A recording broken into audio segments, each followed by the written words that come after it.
Downtown Radio News, Ivan Little reporting. Reports are coming in of a bomb explosion at a hotel on the outskirts of Belfast.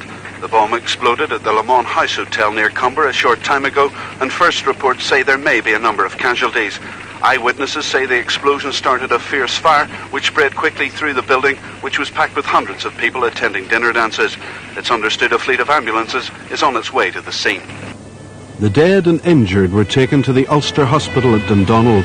The bodies were so badly burnt that the first doctor to see them didn't realise they were human. Lying on the floor of the ambulance were what looked like 3 charred logs, about 4 feet long, maybe a couple of feet wide. And at first I just didn't register what they were. So I went over and I touched one, and my finger went into, I suppose, 1.5 inches deep. And I suddenly hit something hard, and I realised that this was a human being. But it was quite unrecognisable as such. So I rapidly closed the door and went out and inquired what the other 2 ambulances contained. And I was given to understand that it was the same thing. The RUC used one of the charred bodies on a poster designed to shock people into giving information about the bombers.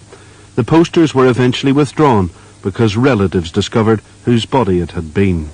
The body illustrated, however, just how gruesome a task it would be to positively identify the victims. A clergyman liaised between the families and forensic experts. On the Saturday, I spent quite a lot of time trying to get samples of clothing, of hair from brushes,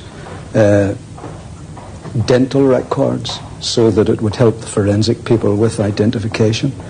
But when I arrived at the mortuary on the Saturday afternoon, the inspector who was in charge of the case invited me to come in.